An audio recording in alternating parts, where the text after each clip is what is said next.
Okay, let's dive right into this. Welcome to The Explainer. Today we're embarking on a truly fascinating exploration of a philosophical text written by Nigerian policy influencer, author, and strategist Oluyomi Ola-David. We're looking at a very specific piece she wrote titled In Doubt Probe. Now, it's a remarkably structured poem, composed almost entirely of these really short, punchy couplets. But don't let the length fool you, because she has packed a profound and incredibly comprehensive framework for how to view our time on Earth into these brief lines. Now, what's really interesting about this concept is the question it forces us to ask. What are you preparing for today? Oluyomi Ola-David's entire poetic framework is built around this exact theme of continuous, deliberate preparation. She challenges us to see every single moment of our lives, no matter how completely mundane or how insanely challenging it might seem, as a staging ground for what comes next. In her world, literally nothing is wasted.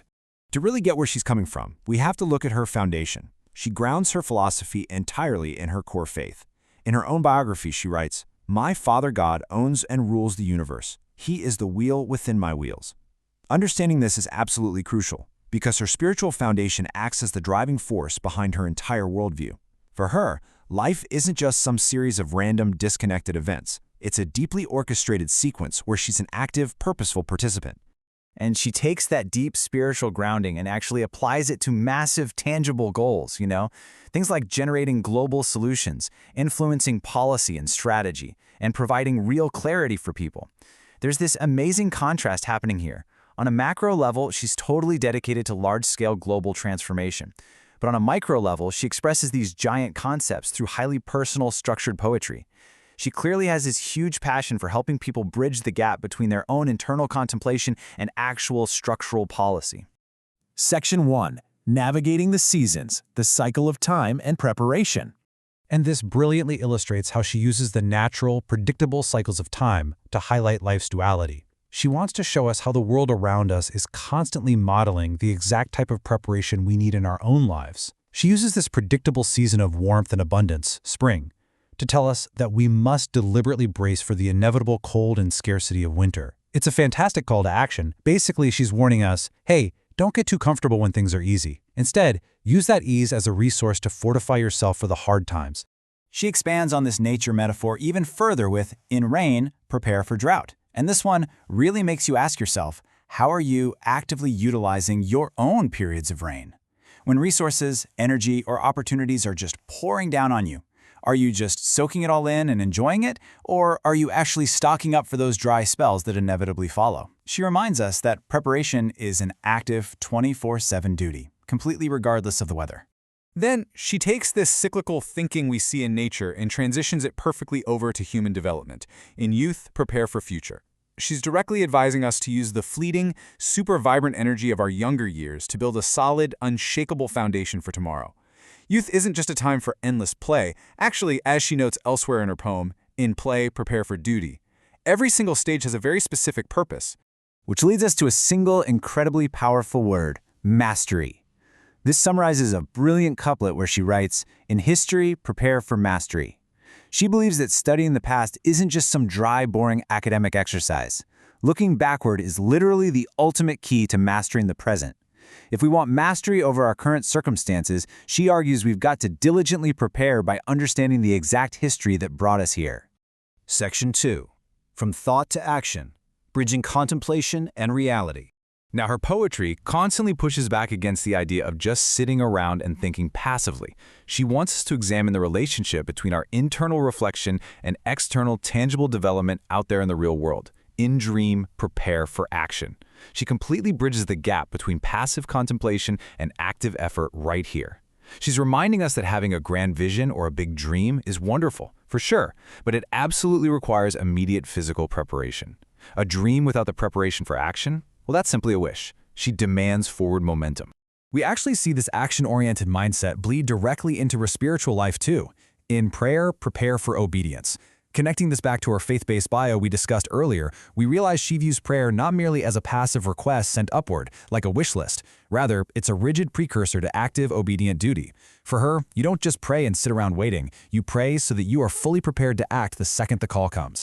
We also see her background as a policy strategist shining through brilliantly here. In Reason, Prepare for Change, she believes deeply that logic, intellect, and reasoning shouldn't just exist in some isolated echo chamber. They must ultimately yield actionable, real-world transformation. If you're reasoning through a complex problem, you are actively preparing to change it. Let's pause for a quick second. How do you view your current wilderness? This is where her philosophy gets very personal, and honestly very challenging. She connects these high-level concepts of hardship directly to our own personal struggles, our own seasons of deep doubt, and our own feelings of being lost or stranded. Let's move to Section 3 and see how this builds. Ascending from the valley, finding purpose in hardship. She doesn't just acknowledge that hard times exist, she actively examines how we can extract profound, life-altering value from seasons of severe adversity. In Valley, Prepare for Summit. Think about being deep in a valley. You're low. You're surrounded on all sides by massive, incredibly intimidating obstacles. But her belief is that these lowest points are simply the launch pads for the peak. The valley isn't your permanent destination. It's the exact place where you prepare your legs for the grueling climb up to the summit. She expands on this with a highly evocative spiritual metaphor. In Wilderness, Prepare for Promise. The wilderness represents those times of deep isolation, feeling like we're aimlessly wandering around without a map. But she equates this wandering not with a meaningless punishment, but with the necessary preparation for a promised destination. The wilderness builds the exact resilience you're going to need to handle the promise when it finally arrives. And here is perhaps the ultimate dramatic contrast she presents to us. In Prison, Prepare for Palace. It's a stark, unbelievable image of total confinement versus ultimate royal elevation. Even when you are completely restricted, when your options literally seem to be zero and you feel entirely trapped, she urges you to prepare for the palace. The confinement is just a temporary state. The elevation is what you actually must be ready for. And what's the mechanism for this kind of preparation? Miracles. In her poem, she writes, "In gratitude, prepare for miracles." This shows us exactly how she views a thankful mindset. Gratitude isn't just a polite habit for her, it is the absolute ultimate form of preparation.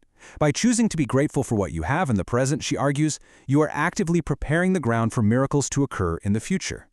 Section 4, The Eternal Perspective, Truth, Liberty, and Beyond. This right here is the ultimate synthesis of her worldview, focusing on what she believes to be the absolute endpoints of all human preparation. First we have, in truth, prepare for liberty. This highlights her philosophical stance that acquiring truth is the absolute necessary prerequisite to experiencing true, lasting freedom. You cannot have real liberty without first anchoring yourself in the facts and the truth. Seeking the truth is the mechanism by which you prepare to be genuinely free. In reminding us once more of her deep spiritual foundation, she writes, "In faith, prepare for life." She equates the active state of faith with true, ultimate living. Faith isn't just a nice accessory to life for her.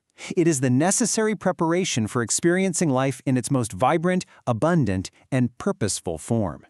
So, the crucial point is this grand climax of her poem, In Life, Prepare for Eternity. It demonstrates that she views the entirety of human existence, every spring we enjoy, every winter we endure, every valley we walk through, and every summit we conquer, as merely a preparation room for the eternal. Everything we do here, she argues, is ultimately preparing us for what comes after the whole shebang.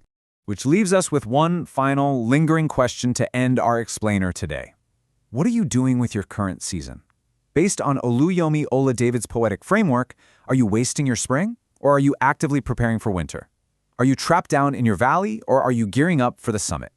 Take a moment to evaluate your own life stage right now and ask yourself how you can start deliberately preparing today. Thanks so much for joining me on The Explainer, and keep learning.